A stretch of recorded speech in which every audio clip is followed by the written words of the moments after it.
প্রিয় দর্শক, আবার একটা খুবই গুরুত্বপূর্ণ ডিফেন্স আপডেট নিয়ে চলে এলাম আপনাদের কাছে। আজ আমরা আলোচনা করব ভারতের এক রহস্যময় ও গোপনীয় প্রকল্প নিয়ে, প্রজেক্ট কালী। হ্যাঁ, আপনারা সঠিক শুনছেন। অনেকেই একে বলে Indian electromagnetic good of distraction. এটি কি শুধুই বৈজ্ঞানিক গবেষণা, নাকি ভারতের হাতে উঠে এসেছে এমন এক সুপার অস্ত্র যা কয়েক সেকেন্ডে ধ্বংস করে দিতে পারে শত্রুর অস্ত্র ব্যবস্থা, স্যাটেলাইট, এমনকি পুরো ইলেকট্রনিক অবকাঠামোকে? 1985 সালে ডিআরডিওর এক বিজ্ঞানী এই কালী নামক লেজার বিমের মাধ্যমে দূর থেকে কোনো অবজেক্টকে ধ্বংস করার প্রজেক্টে কাজ শুরু করে। তা থেকেই ধীরে ধীরে জন্ম নেয় কালী 18, কালী 200, কালী 1000, কালী 5000, এমনকি কালী 10,000। চলুন এই গোপন প্রকল্পের ভিতরে ঢুকে দেখি এবং বুঝি এর ভূ রাজনৈতিক প্রভাব কতটা গভীর হতে পারে। স্ক্রিনে দেখুন, এ বিষয়ে সংবাদ মাধ্যমে ডিফেন্স আর্টিকেল প্রকাশিত হয়েছে। কালীর এর পুরো নাম হলো কিলো অ্যাম্পিয়ার লিনার ইনজেক্টর। এটি আসলে একটি ডাইরেক্ট এনার্জি ডিভাইস যা শক্তিশালী ইলেকট্রোম্যাগনেটিক পালস তৈরি করতে সক্ষম।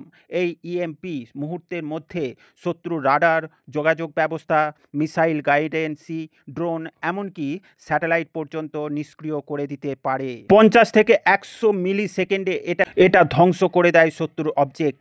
এই লেজার বিম শব্দের গতি নয়, আলোর গতিতে ছুটে যায় শত্রুর দিকে। কালী 5000 10 টন ওয়ার্ড একসাথে নিক্ষেপ করে, যা সেকেন্ডের মধ্যে সম্পূর্ণ ধ্বংস করে দিতে পারে শত্রুর স্যাটেলাইট, যুদ্ধবিমান, ড্রোন, ইলেকট্রনিক সিস্টেম।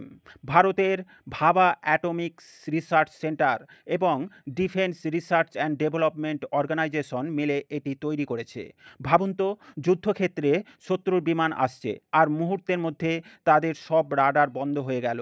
কোনো বিস্ফোরণ নেই, কোনো শব্দ নেই, শুধু হঠাৎ শত্রুর প্রযুক্তি অকার্যকর হয়ে গেল। এটি এমন এক অস্ত্র যা যুদ্ধ জেতার নিয়মটাই বদলে দিতে পারে। এখন প্রশ্ন হলো, ভারত কেন এমন একটি প্রযুক্তি তৈরি করছে? এর উত্তরে আসে এশিয়ার শক্তির ভারসাম্যের জন্য।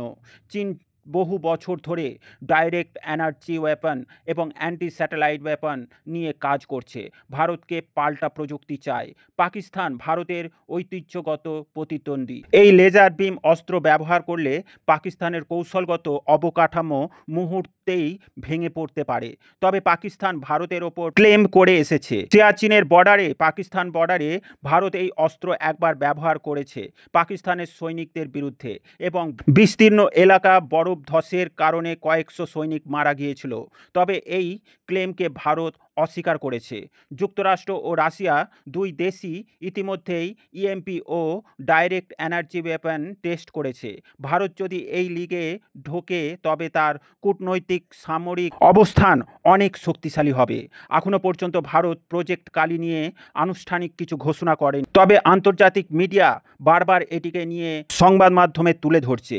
কেউ বলে এটি শুধু বৈজ্ঞানিক গবেষণা, কেউ বলে ভারত এটিকে সুপার অস্ত্র বানাচ্ছে। কিন্তু একটা জিনিস পরিষ্কার, এই প্রযুক্তি থাকলে ভারত শুধু সীমান্ত নয়, মহাকাশেও শক্তির নতুন মাত্রা যোগ করবে।